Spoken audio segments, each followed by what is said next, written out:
Larry Lessig said on Tuesday that there are about 20 GOP electors who may not vote for Trump in the Electoral College vote, making them, quote unquote, faithless electors. You remember Larry Lessig is the Harvard professor who was running for president in the Democratic Party. His focus was solely on campaign finance reform.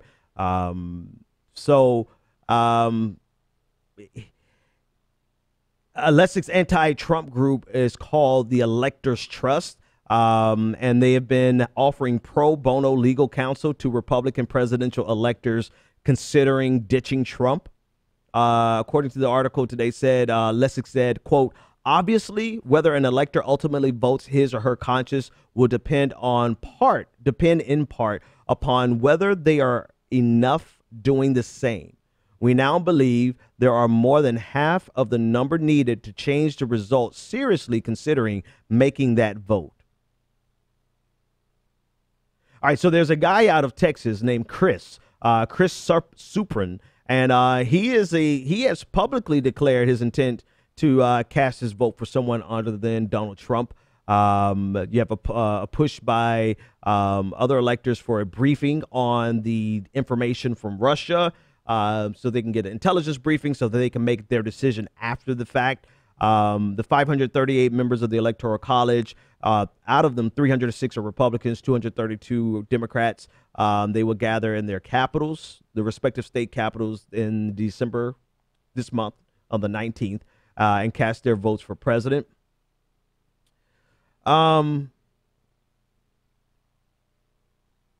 Here again is my dilemma, and I want to know, what do you think?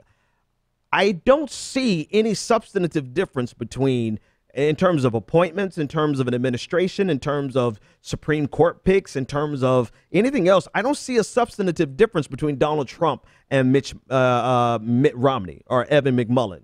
I don't. I see a qualitative difference. I see a character difference. I see a temperament difference. You know, if you honestly think Donald Trump is going to, you know, shoot off a nuclear missile as quick as he will a Twitter account, then yeah, if you really believe that, then you are required to vote against him in the Electoral College, right? You'll be doing yourself a disservice. You won't be true to yourself. But I'm not of the opinion that Donald Trump is that deranged. I think he's deranged, but I don't think he's that deranged, particularly because of who he's surrounding himself with. He's surrounding himself with status quo Republicans, establishment Republicans.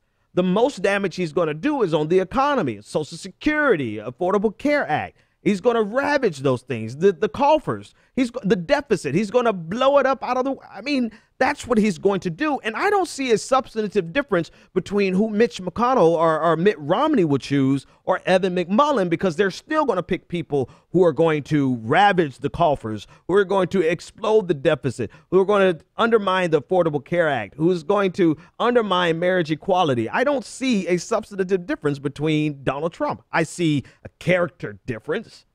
But again, like we said yesterday, how do you prefer your bigotry? Do you want your bigotry to be loud and orange like Donald Trump, or do you want your bigotry to be nice and polished like Evan McMullin?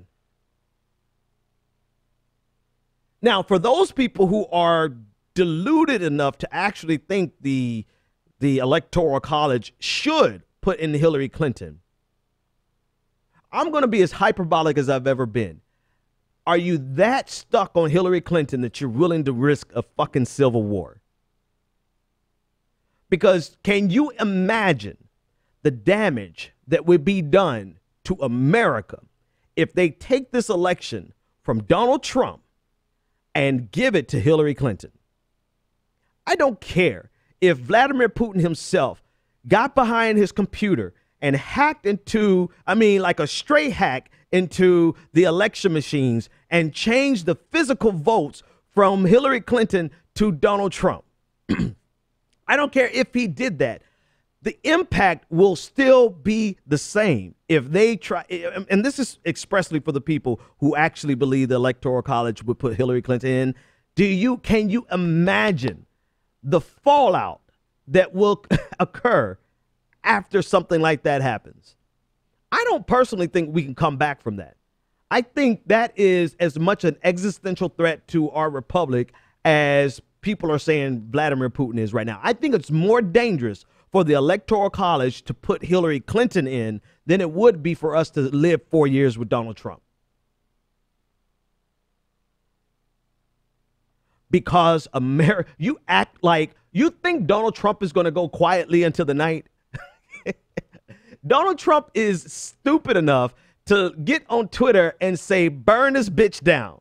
That's how crazy Donald Trump is. You think he's going to sit by and let the Electoral College give this to Hillary Clinton? I mean, shit, I don't think he's going to sit by and let it be given to Mitt Romney or Evan McMullin, right? So there's a danger in this no matter how you cut it, but there's a clear and present danger if we give this to Hillary Clinton, if the Electoral College gives this to Hillary Clinton. So I'm saying that because I don't know why anybody would actually think that was a possibility.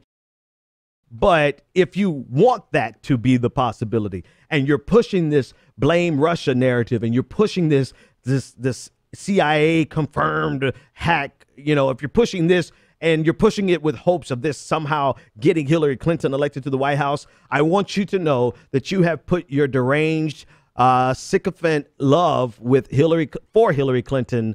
You've put that above the security of the United States of America. Not to mention the people that you would piss off the most have the most guns. I mean, I could see Donald Trump quite literally going to Twitter and calling for a revolution. And you have some ignorant enough people out there who would almost, I mean, that type of coup is not tenable. I've been hyperbolic enough. I'll leave it there. That type of activity, I'm going to even roll it back even more. That type of political shenanigans, it's not tenable in America today. And that's just my take.